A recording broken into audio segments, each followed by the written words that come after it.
चलिए, हेलो मेरे प्यारे दोस्तों, आप सभी का फिर से स्वागत है आपके अपने इस YouTube channel MWA target coaching classes में।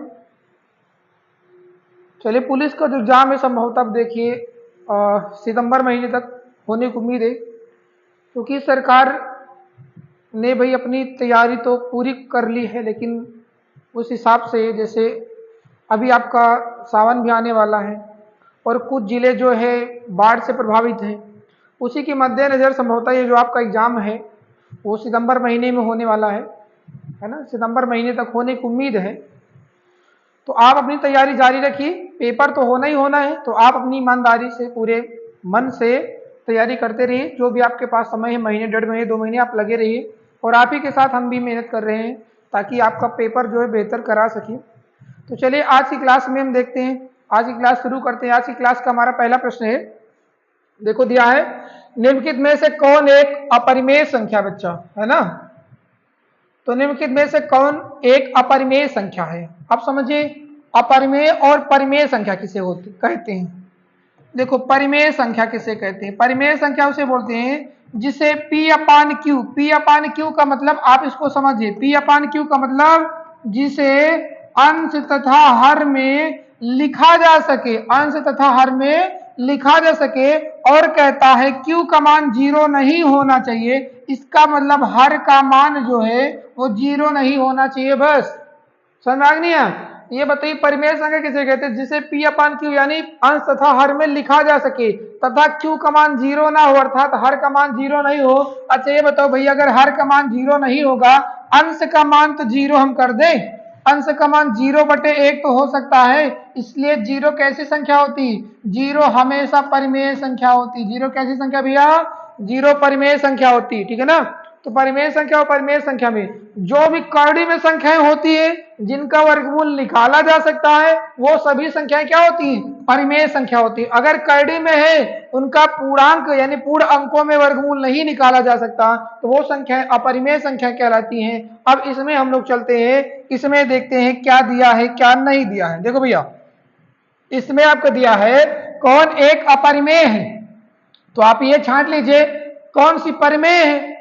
परिमेय कौन कौन सी है भैया, देखो ये 12 बटे करड़ी में 12 बटे करड़ी में 3। अगर हम इसको सरल करने चलेंगे तो देखो 12 तो किसी का वर्ग नहीं है, लेकिन 3 भी नहीं है। अब इसको अगर इकट्ठा लिख दिया जाए, 12/3 कर दें भाई, 12 का भी करड़ी 3 का भी करड़ी, तो आएगा 4। 4 तो किसी का है ना वर्ग, किसका है, 2 का, यानी ये क्या है, परिमेय संख्या। वैसे 4 इसको लिखेंगे तो 4 का सीधा सीधा 2, 25 का सीधा हो गया 5, यानी P अपान क्यू के रूप में लिखा गया, तो कैसी संख्या है, परिमेय संख्या। ये भी नहीं हो सकता। अब क्या करें भैया, इसको देख लेते। 63 बटे क्या हो गया, 28। 63 भी किसी का वर्ग नहीं है और 28 भी किसी का वर्ग नहीं, तो इसको जरा मिला के लिखो तो 63 बटे हो गया 28। इसको हम काटेंगे, 7 9 63, 7 चौके 28, ऊपर 9 नीचे 4, 3 का ये वर्ग है, ये 2 का वर्ग है। देखो P अपान क्यू अंश तथा हर में लिखा गया कि नहीं लिखा गया, लिख गया ना। आपका बचा क्या, देखो 20। 20 भी किसी का वर्ग नहीं, 4 तो है वर्ग, 4 का तो 2 निकल सकता, तो 20 तो नहीं निकलेगा, 20 नहीं निकल रहा। अच्छा देखो, क्या मिला के भी निकल सकता है क्या, ये मिलाएंगे तो 20/4 हो जाएगा बच्चा। अगर 4 से हम काट भी देंगे तो ये कड़ी में क्या जाएगा, 5। 5 का वर्गमूल हम नहीं निकाल सकते पूर्णांकों में, तो आपकी कौन सी अपरिमेय संख्या हो जाएगी, ऑप्शन नंबर सी अपरिमेय संख्या हो जाएगी। ठीक है भाई। चलिए, ये था आज की क्लास का पहला प्रश्न। हम लोग चलते हैं अगले प्रश्न की ओर। अगला प्रश्न दिया, सभी 1 अंक 2 अंक तथा 3 अंकों वाली प्राकृतिक संख्या, सभी 1 अंक 2 अंक तथा 3 अंकों वाली प्राकृतिक संख्याओं का औसत क्या होगा बच्चा। औसत क्या कहा, 1 अंक 2 अंक 3 अंक। अच्छा बताओ, 1 अंक कहां से कहां शुरू होता है भैया, 1 से लेके 1 2 करके कहां तक जाता है, 9 अंक। फिर 9 के बाद क्या शुरू होता है, 2 अंक की संख्या 10 से शुरू होती है, 2 अंक की कहां तक जाती है, तो 99 तक। उसके बाद 99 के बाद शुरू हो जाता है 3 अंक, यानी क्या शुरू होता है भैया, 100। और ये कहां तक जाता है, ये जाता है 999 तक। आपसे पूछा क्या है, सभी 1 अंक 2 अंक तथा 3 अंकों वाली प्राकृतिक संख्याओं के साथ, मतलब 1 से लेकर 999 तक का औसत। जब संख्याएं क्रमिक हो, जब संख्याएं क्रमिक हो तो एवरेज निकालने के लिए, औसत निकालने के लिए बच्चा हम लोग क्या करते हैं, प्रथम संख्या प्लस अंतिम संख्या बटे में 2 कर देते हैं। तो 999 में 1 जुड़ेगा तो 1000 और 1000 में 2 से भाग करेंगे तो आ जाएगा 500। इसका जो औसत आएगा क्या आएगा भैया 500। ऑप्शन नंबर बी इस प्रश्न का आंसर हो जाएगा। तो चलते हैं अगले प्रश्न की ओर बढ़ते हैं हम लोग। अगला प्रश्न दिया बच्चा, देखो दिया 10। आपने बहुत सारा प्रश्न पढ़ा होगा है ना। क्या रे भैया देखो फैक्टोरियल लिखा हुआ, क्या लिखा है फैक्टोरियल। आपने तो बहुत सारा फैक्टोरियल पढ़ा होगा। जैसे आपसे कभी पूछ ले, आपसे पूछ ले 5 फैक्टोरियल का मान क्या होगा, तो 5 फैक्टोरियल का मतलब हो गया 5 से लेकर 1 फैक्टोरियल लगा है तो एक एक के अंतर पर जितनी संख्याएं आती हैं उसका आपस में आप गुणा कर लीजिए। इसका गुणा कर लेंगे तो आएगा 5 फैक्टोरियल। क्लियर है ना।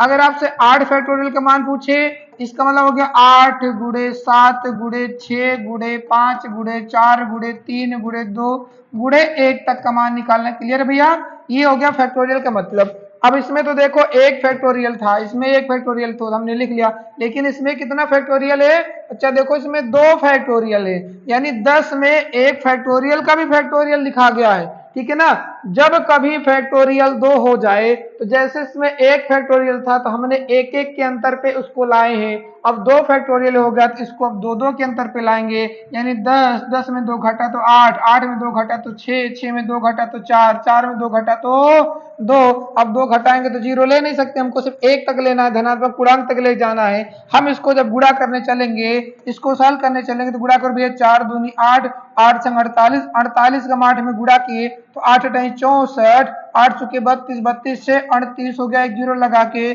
3840। 10 फैक्टोरियल का फैक्टोरियल को जो मान आया भैया, 10 फैक्टोरियल के फैक्टोरियल के जो मान आया वो 3840। ऑप्शन नंबर बी इस प्रश्न का आंसर हो जाएगा। ऑप्शन नंबर बी इस प्रश्न का आंसर होगा। चलिए अगले प्रश्न की ओर बढ़ते हम लोग।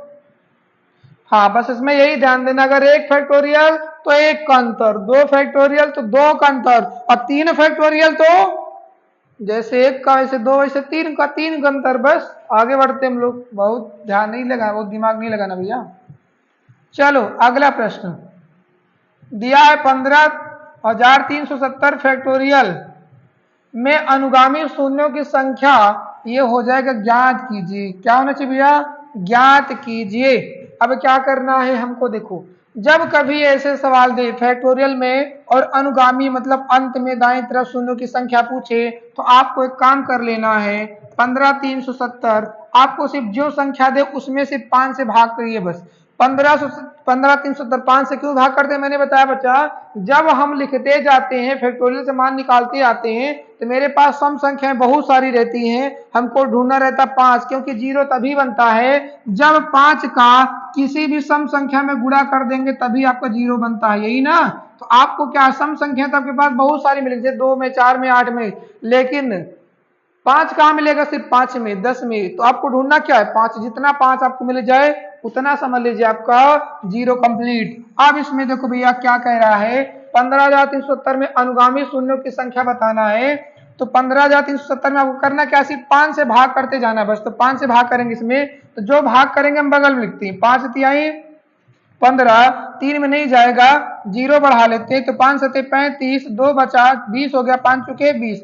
अब क्या करना भैया इसमें फिर भाग कर लो, इसमें फिर भाग करो तो 5 6 30 और 5 से कम 5, 2 बचा 14, 5 दूनी 10। फिर आगे इसमें 5 से भाग करो, 5 से कम 5 11 हो गया, 5 दूनी 10 और फिर 5 दूनी 10। फिर इसमें भाग करो भैया, 5 दूनी 10 22 हो गया, 5 चौके 20। फिर इसमें भाग करो 5 चौके 20। जब तक भाग जाए तब तक भाग करना, जब 5 से छोटा हो जाए तो आप भाग वहीं पे रोक देंगे। अब इसको हम जोड़ लेते हैं, तो जोड़ेंगे 4 4 8 2 10 2 12 4 16 के 6 हासिल, सॉरी 4 2 8 2 10 4 14 14 4 18, सॉरी 14 4 हो गया 18 हासिल, आपका 1 हासिल 2 1 3 2 5 1 6 6 7 13 हो गया। उसके बाद हासिल आपका फिर से 1 बचा, 1 1 2 2 6 8 हो गया, 8 हो गया और ये आपका 3 हो गया, 3 8 3 8 यानी 38 38। आपके इस प्रश्न का आंसर हो गया 3,838।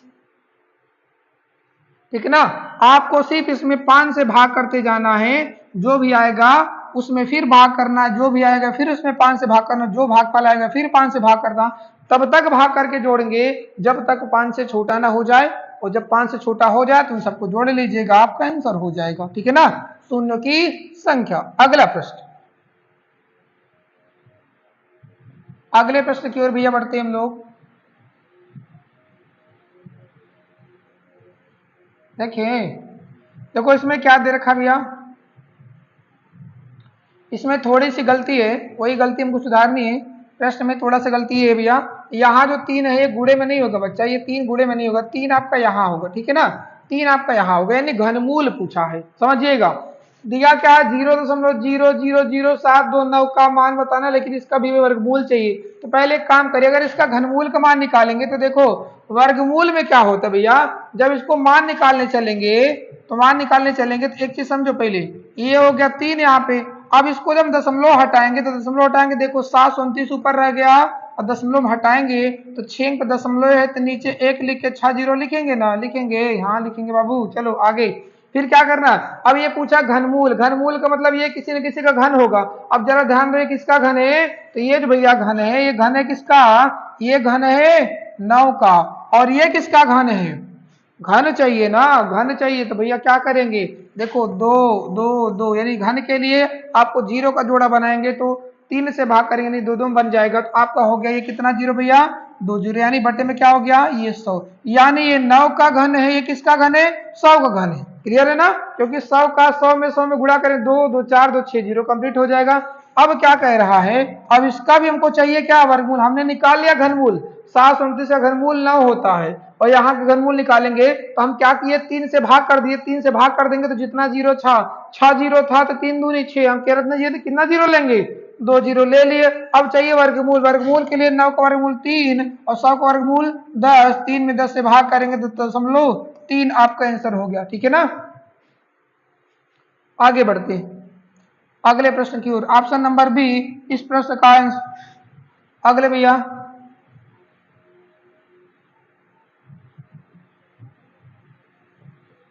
अगला दिया एक तार जो है 11 सेंटीमीटर भुजा वाले वर्ग के आकार में है, इसे एक वृत्त बनाने के लिए मोड़ा जाता है, वृत्त की त्रिज्या बताइए। अच्छा पहले समझो, पहले एक वर्ग था, ऐसे एक वर्ग था, ठीक है ना, वर्ग में आपको पता होना चाहिए इसकी चारों भुजाएं बराबर होती हैं तथा प्रत्येक कोण समकोण यानी 90 अंश का होता है। क्लियर है ना, ये होता है वर्ग।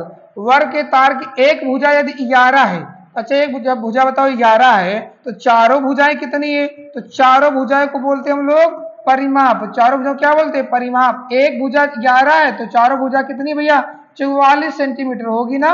अब क्या कह रहा, इस भुजा वाले वर्ग के आकार को वृत्त बनाना है। अच्छा बताओ, जब वृत्त बनाएंगे तो ये जो तार है, समझिए, अब ये जो तार था ये यही तो तार है, यहां से लेके यहां तक गया, यहां से लेके यहां तक गया। अब इसको क्या कर रहे, इसको हम ऐसे थोड़ा सा बना दे, गोला गोला बना दे, इसको गोला बना देते थोड़ा सा, इसको तो ऐसे खींचेंगे थोड़ा सा, क्या हो जाएगा, ऐसे गोला दिखने लगेगा। अच्छा बताओ, जो किनारे किनारे का था, जो किनारे किनारे खींच खांच देंगे थोड़ा सा, इसको खींच खांच दिया जाएगा, क्या बन जाएगा, गोला। गोला किसका बनेगा, यही जो चारों था ना, इसी का तो गोला बन जाएगा। इसका मतलब जो चारों का ये मेड़ था, जो चारों की भुजा की माप थी, वही इसकी भी तो माप हो जाएगी, और ये हो जाएगा वृत्त का परिमाप, यानी वृत्त की परिधि। वृत्त की परिधि के बराबर हो जाएगा वर्ग का परिमाप, यानी 44। क्लियर है ना, और वृत्त की परिधि क्या होती है भैया, 2 पाई, आर का मान हो गया 44, और 2 गुणे पाई का मान बच्चा 22/7 गुणे में आर बराबर किसके, 44 के,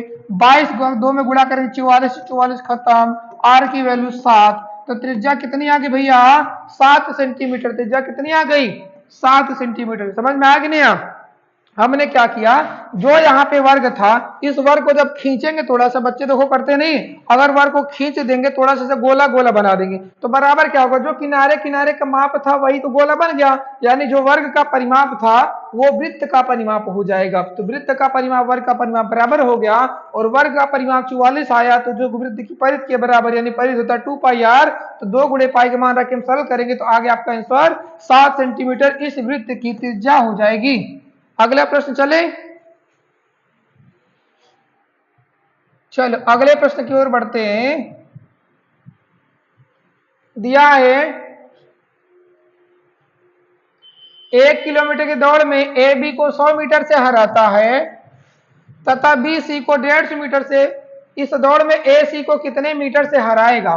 भैया 3 लोग हैं, ए है, बी है, सी है। जब कभी ऐसा प्रश्न दे, कह रहा है 1 किलोमीटर की दौड़ में ए बी को हराता है, इसका मतलब ए अगर 1 किलोमीटर गया है, 1 किलोमीटर मतलब होता है 1000 मीटर। अगर ये 1000 मीटर गया तो ये 100 मीटर से हारा है, यानी ये 900 मीटर ही रहा होगा। यही तो कह रहा है ना, 100 मीटर से हरा देता। फिर क्या कह रहा, तथा बी सी को 150 मीटर से हराता है, किसकी दौड़ में, 1 किलोमीटर। यानी अब जो बी है अगर वो 1000 मीटर जाएगा तो सी 150 पीछे रहेगा, यानी 150 पीछे रहेगा, कितना रहेगा वो 850 जाएगा। यही तो करना बच्चा। अब क्या करना, तो इस दौड़ में ए सी को कितने मीटर से हराएगा। अब एक काम कर लेते हैं, क्या काम कर ले, देखो इन दोनों का मान हम कर लेते हैं बराबर। इन दोनों का मान क्या कर ले भैया, हम कर ले बराबर। कैसे बराबर होगा, क्योंकि यही तो कम ज्यादा है, नहीं तो आ जाता। देखो क्या कर ले, इसमें क्या किया जाए भैया, इसमें 10 गुणा कर लेते, इसमें 9 गुणा कर लेते, कोई दिक्कत है क्या, कर लिया जाए। या फिर इसमें 10 गुणा कर लो, क्योंकि ये देखो ये क्या 9:10 है ना, इसमें देखो ये 0 हटाएंगे तो 9:10 में आएगा। इसमें 10 गुणा कर लेते, इसमें किसका गुणा कर ले, 9 गुणा कर ले। अब ये हो जाएगा 10 गुणा करेंगे तो कितना हो जाएगा, ये 9000, ये भी 9000। जब इसमें 10 गुणा हो जाएगा तो ये 1000 नहीं हो जाएगा, अब क्या हो जाएगा, ये 10,000 हो जाएगा। यही हो जाएगा भैया, क्या हो जाएगा, ये 10,000। और 9 को इसमें गुणा करेंगे तो 9 को इसमें भी गुणा करेंगे ना, तो ये हो जाएगा 900, 9 5 45 और 9 8 72 4 76 हो गया भैया।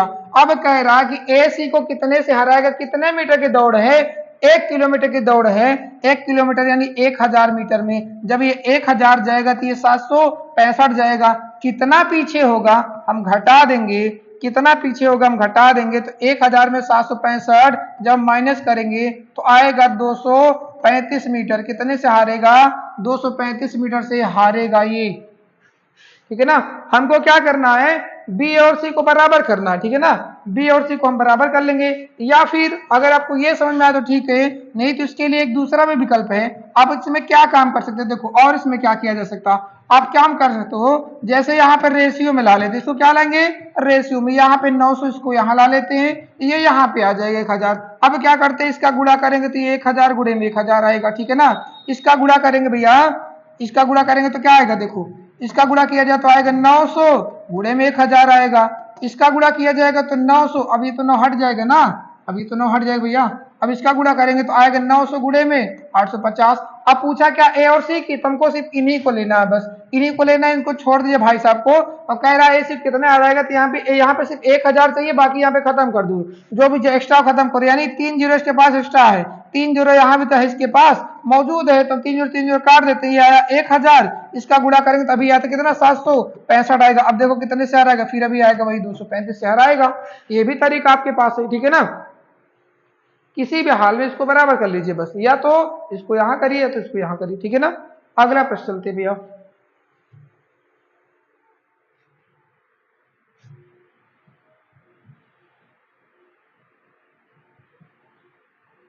अगला प्रश्न दिया है, सतत 5 सम संख्याओं का योग, कितनी संख्याएं, सतत 5 सम संख्याओं का योग 180 है। सबसे बड़ी सबसे छोटी संख्या का गुणनफल बताइए। कितनी संख्याएं, 5 सम संख्या। 5 सम संख्या मैंने बताया जाता है विषम पद में। जब कभी विषम पद में संख्याएं दे तो वो सवाल एकदम आसान, कैसे, इनका योग दिया है 180, तो इनका औसत क्या हो जाएगा, 180 में 5 से भाग करो क्या आ जाएगा 36। ये जो 36 आया वो एकदम मध्य वाली संख्या आता है। जब कभी विषम पद की सीरीज हो तो जो औसत होता है वो मध्य वाली संख्या है। और संख्याएं कैसी हैं, सम संख्या, तो 2 के अंतर पे आएंगी तो 2 संख्या आगे 2 संख्या पीछे। 36 2 38, 38 2 40, इसमें 2 घटा 2 आ गया 34, में 2 घटा तो 32। सबसे छोटी संख्या ये, सबसे बड़ी संख्या ये, इनका गुणनफल पूछा है तो 32 दूनी 64 और 64 दूनी 128, 1280 इस प्रश्न का आंसर हो जाएगा। ऑप्शन नंबर सी इस प्रश्न का आंसर होगा। चलिए भैया देखते हैं हम लोग अगला प्रश्न, अगले प्रश्न की ओर बढ़ते हैं।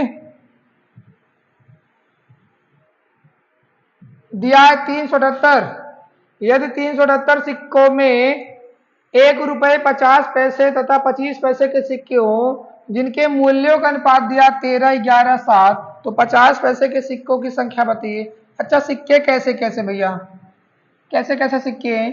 ₹1 के सिक्का है, 50 पैसा का सिक्का है, ठीक है ना, और 25 पैसे का सिक्का। अच्छा बताओ क्या दिया इसमें? इनके देखो मूल्यों का अनुपात दिया, इनके मूल्य का अनुपात दिया। क्या दिया भैया? ये 13 है, तो ये 11 है, ये 7 है। अच्छा बताओ ये मूल्य का अनुपात दिया है और यहाँ पे टोटल दिया है 378 सिक्के। हमको सिक्के पता है तो एक काम करें, इन मूल्य को हम सिक्कों में बदल लेते। क्या बदले भैया? इन मूल्य को रेशियो में हम सिक्के में बदल लेते। कैसे बदलेंगे? अच्छा जरा समझो पहले। अगर ₹1 के 13 सिक्के, अगर आपको ₹13 है, ₹1 के 13 सिक्के तो हो जाए तो कीमत तो 13 ही रहेगी ना। क्यों भाई? ये कितना है? ₹13 है। किसका सिक्का है? ₹1 का। ₹13 है, एक एक का सिक्का है, तो इसकी कीमत भी 13 कम 13, 13 सिक्के ही रहेंगे भाई। ₹13 है ना, ₹13 है और एक एक का सिक्का है, तो सिक्कों की संख्या 13 ही तो होगी। क्लियर है ना? अब इसमें देखो, इसमें ₹11 है। कितना भैया? ₹11। लेकिन सिक्के कैसे हैं? 50-50 पैसे के। अच्छा बताओ, अगर आपके पास ₹11 है और 50-50 पैसे के सिक्के हैं, तो 50 पैसे को रुपया बनाने के लिए दो सिक्के चाहिए होता है ना। इसका मतलब जितना रुपया है, जितना कीमत निकली, उसका जस्ट डबल सिक्के होंगे। समझ में आ रहा नहीं आ रहा? अगर ₹11 है और 50 पैसा का सिक्का है, इसका मतलब आपके पास 22 सिक्के होंगे। क्लियर है ना? ये तो रेशियो है। वैसे 25 पैसे में चलेगा। अगर आपके पास ₹7 है और सिक्के आपके पास 25-25 पैसे के हैं, तो 25-25 पैसे के 4 सिक्के बनाने पर ₹1 बनता है। वैसे ₹7 है, तो ₹7 में अगर सिक्के में बदलेंगे तो 4 को गुणा करना पड़ेगा, क्योंकि 25-25 पैसे। अब ये किसके अनुपात आ गया भैया? सिक्के का रेशियो आगे क्या आया? 13, 22 और 28। समझ में आया? ये किसकी कीमत? ये किसका रेशियो? सिक्कों का। टोटल कितने सिक्के हो रहे हैं रेशियो में? देखो 3, 2, 5, 5, 8, 13, हासिल 1, 1, 2, 2, 4, 2, 6। कितना भैया? 63। किसके सिक्के पूछे? पूछा है आपसे 50 पैसे के सिक्के, तो 63 में 50 पैसे के सिक्के कितने हैं? 22 हैं। पूछा टोटल 378 में क्या होंगे? कोई बात नहीं, हम निकाल लेंगे।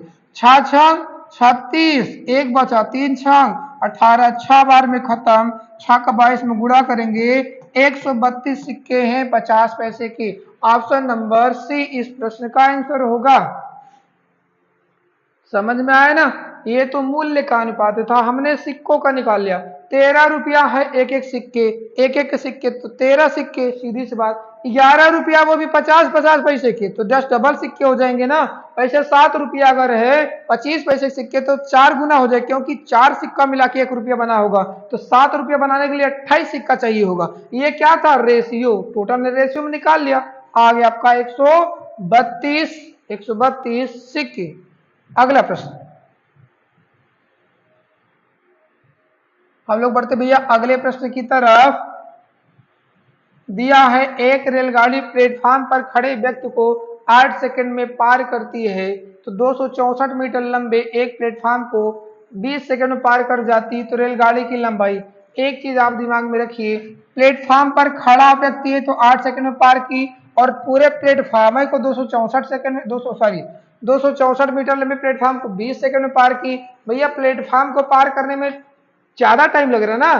क्यों लग रहा है? देखो समझो, जब कभी कोई रेलगाड़ी किसी व्यक्ति को पार करे, किसी खंबे को पार करे, किसी पेड़ को पार करे, है ना, समझा रहे नहीं यार? कोई भी छोटी चीज हो जिसकी मोटाई बहुत कम हो, जब रेलगाड़ी उसको पार करती है तो वो सिर्फ और सिर्फ अपनी दूरी तय करती है पार करने में। लेकिन अगर बड़े आकार का कोई आ गया, जैसे प्लेटफार्म आ गया या कोई बड़ा सा पुल आ गया, तो उसको पार करने के लिए रेलगाड़ी अपनी दूरी तो तय करेगी करेगी, अपना पूरा हिस्सा पार करेगी, शुरू से लेके अंत तक, आगे से लेके पीछे तक का पार करेगी करेगी। प्लस क्या, जो उस समय जो वहां होगा, चाहे पुल हो चाहे प्लेटफॉर्म हो, उसकी भी लंबाई तो पार ही करना पड़ेगा ना। तो ऐसी कंडीशन में देखो हुआ क्या था, रेलगाड़ी प्लेटफॉर्म पर खड़े व्यक्ति को पार की 8 सेकंड में, और 264 मीटर लंबे प्लेटफॉर्म को 20 सेकंड पार की। अच्छा बताओ, आदमी को पार की 8 सेकंड में, प्लेटफॉर्म को पार की 20 सेकंड में, कितना समय ज्यादा ली? समय कितना ज्यादा ली, तो आप कहेंगे भैया 12 सेकंड का समय ली है ज्यादा। 12 सेकंड के ज्यादा क्यों लगा, क्योंकि वो प्लेटफॉर्म को पार की। प्लेटफॉर्म की लंबाई कितना है, 264 मीटर। इसका मतलब यही हो गया कि रेलगाड़ी 264 मीटर जाने में 264 मीटर जाने में कितना समय ले रही है, 12 सेकेंड का। 264 मीटर जाने में कितना समय ले रही है भैया, 12 सेकेंड का। तो हम उसकी चाल ना निकाल ले, चाल बराबर दूरी बटे समय, सरल कर लेते हैं। तो 12 दूनी 24, 12 दूनी 24, चाल आ गई 22 मीटर पर सेकेंड की चाल से रेलगाड़ी खुद ही चल रही। क्यों, कैसे पता चला, आदमी को 8 सेकंड पार कर ली। अब 20 सेकंड पार की प्लेटफॉर्म को क्यों ज्यादा समय लगा, जो ज्यादा लगा किस लिए, क्योंकि प्लेटफॉर्म की लंबाई होती है। तो आ गया गाड़ी की चाल 22 मीटर पर सेकेंड से। अब कह रहा है वो व्यक्ति को पार करने में 8 सेकंड ली थी। तो मैंने अभी बताया व्यक्ति का पार करने के लिए गाड़ी जो है खुद अपनी दूरी यानी अपनी लंबाई तय करती है। गाड़ी की लंबाई ही दूरी हो जाती है। तो गाड़ी की लंबाई यानी दूरी, और दूरी बराबर चाल गुणे समय। 22 गुणे में 8, 22 8 होता है 176। क्या पूछा भैया, मीटर दूरी है ना, तो मीटर में 176 मीटर गाड़ी की लंबाई है। क्योंकि व्यक्ति को पार करने में 8 सेकंड लिए है और किस चाल से, 22 की चाल से। तो दूरी बराबर चाल गुणे समय यानी 176 मीटर हो जाएगा उस गाड़ी की लंबाई। चलिए अगले प्रश्न की ओर बढ़ते हम लोग।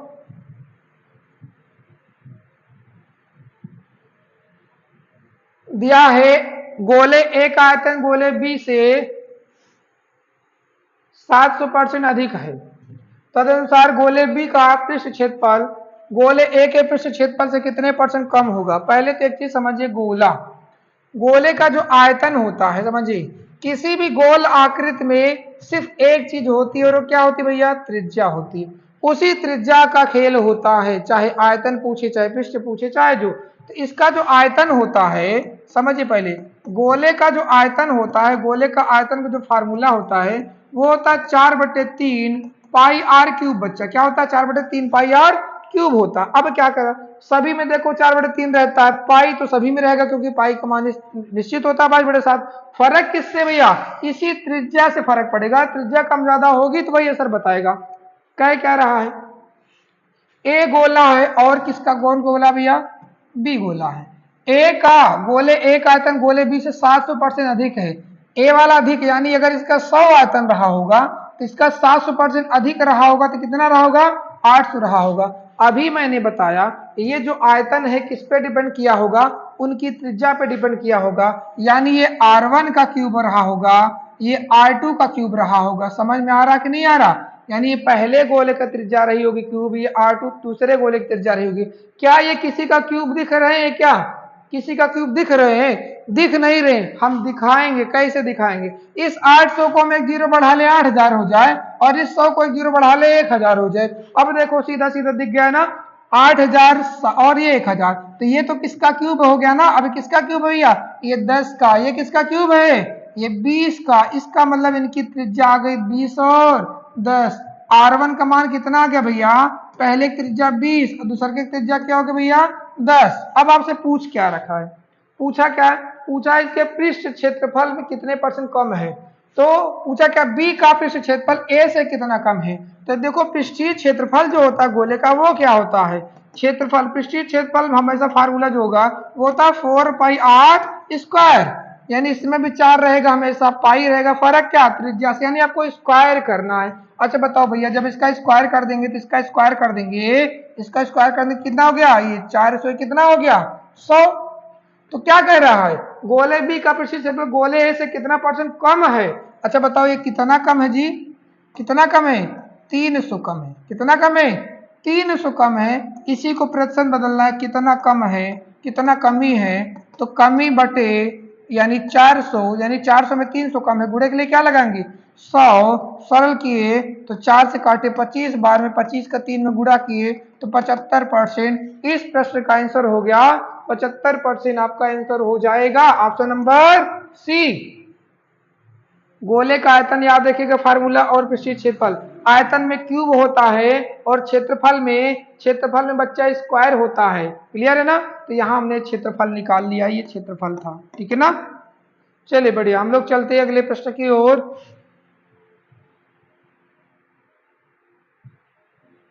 दिया है 14 प्लस 6√5 का वर्गमूल बताना भैया, ठीक है ना। कोई बात नहीं, वर्गमूल देख लेते हैं। जब कभी कड़ी में वर्गमूल दे, जब कभी कड़ी में वर्गमूल दे, आप एक काम करिए, इसको हमने लिखा पहले 6, 14 प्लस 6 कड़ी में 5। जब कभी इसका वर्गमूल पूछे, यानी वर्गमूल पूछे, तो करना क्या, पहले इसी को तोड़ लेता, और सब छोड़िए, इसको हम तोड़ेंगे कैसे, हमेशा तोड़िएगा या तो 2ab में या 2ab में पक्का टूटेगा, ऐसा दिया रहेगा तो 2ab में पक्का टूटेगा। तो इसको देखो देखो तोड़े जरा, इसको 2 पहले बाहर निकालो, तो 6 में बचेगा क्या, 3 बचा, और क्या बचा, √5 बचा। इसका मतलब देखो 2 हमने निकाले 2ab, इसका मतलब ये 3 और 5, a का मान 3 हो गया, b का मान क्या हो जाएगा, √5। कैसे चेक कर लेते हैं, अगर हम 3 का स्क्वायर कर दें प्लस √5 का स्क्वायर कर दें तो क्या आपका 14 आ जाएगा, हाँ आ जाएगा। कैसे, 3 का वर्ग 9 और √5 का वर्ग 5, 9 5 14, देखो आ गया ना। ये किसका बन गया फार्मूला, a² + b² + 2ab, किसका फार्मूला था भैया, a + b का होल स्क्वायर, 3 + √5 का होल स्क्वायर हो गया ये। अब पूछ रखा वर्गमूल यानी करड़ी, आपको पता होगा करड़ी भी है स्क्वायर भी है, करड़ी हटेगी स्क्वायर को साथ लेके जाएगी, तो 3 + √5 इस प्रश्न का आंसर हो गया। 3 + √5 कहीं दिया है भैया, अच्छा कहीं नहीं दिया है, कहीं गलती हो गई क्या, वर्गमूल पूछा है ना, 3 + √5 हो गया भैया, 3 + √5, क्लियर है ना। चलिए कहीं दिया नहीं, कहीं गलती से टाइप हो गया, हमको लग रहा है ये नहीं होना चाहिए, यहाँ पे यही होना चाहिए, 3 + √5, क्लियर है भाई। चलिए अगले प्रश्न की ओर बढ़ते हैं हम लोग।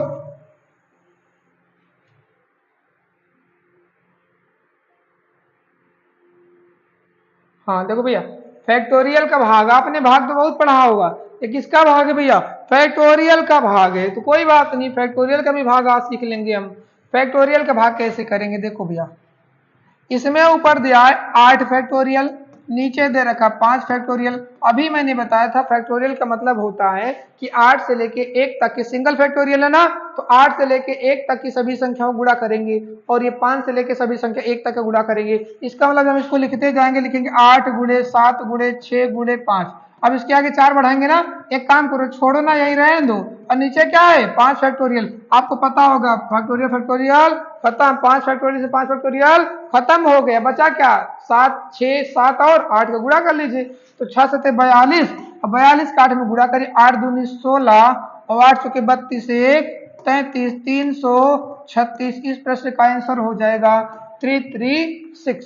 समझ में आया ना, 8 फैक्टोरियल 5 फैक्टोरियल, हमने क्या किया, 8 फैक्टोरियल जब मान निकालते जाएंगे तो यहाँ पे 5 पे रोक दिए, क्यों, क्योंकि नीचे में 5 फैक्टोरियल, 5 फैक्टोरियल से 5 फैक्टोरियल खत्म, बचा के 8 × 7 × 6 गुणा करने पाएगा आंसर 336, आपका आंसर हो जाएगा 336 बच्चा, क्या हो जाएगा भैया 336, इस प्रश्न का आंसर हो जाएगा। आगे चले,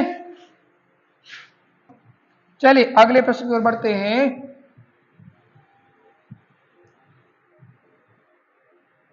अगला प्रश्न दिया है, एक व्यक्ति 1 रुपए में 20 वस्तुएं बेचकर 20% लाभ कमाता है, तो बताइए कि उसने 1 रुपए में कितनी वस्तुएं खरीदी थी।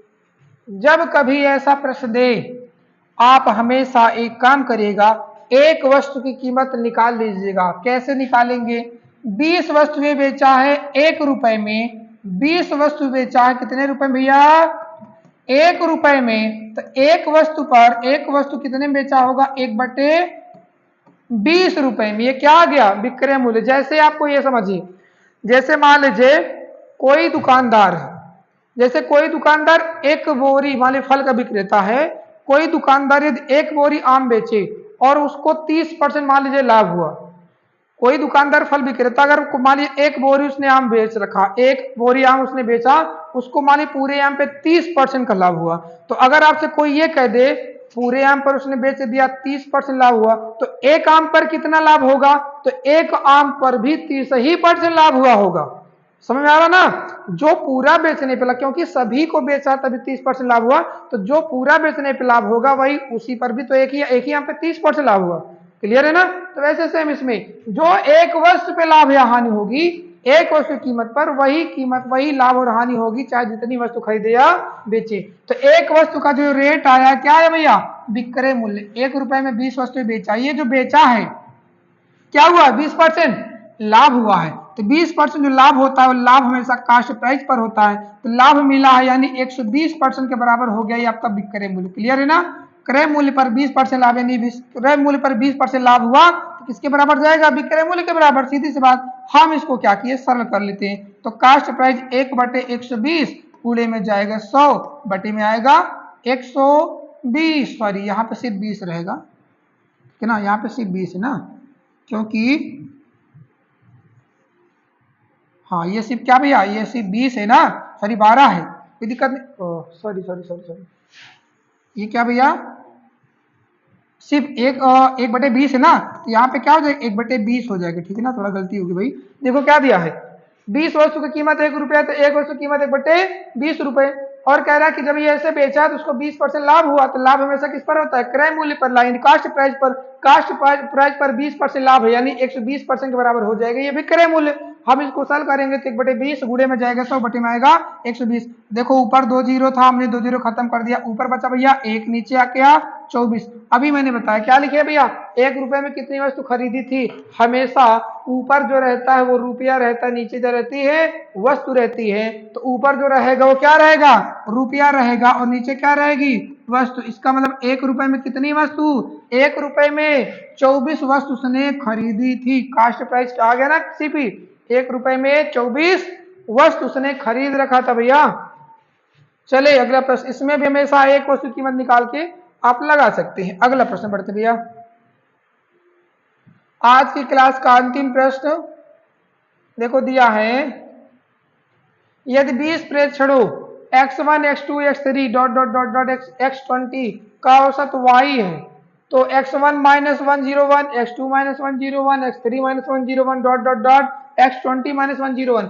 मतलब ये जो सारी संख्याएं हैं x1 x2 x3 x20, इन सभी संख्याओं में देखो 101 एक कम हो गया। क्या हो गया है? 101 एक कम हो गया है। मैंने बताया है जब कभी औसत की सवाल मिले और कई सारी संख्याएं रहे, जो सभी संख्याओं के साथ होगा वही उसके औसत के भी साथ आपको कर देना है बस।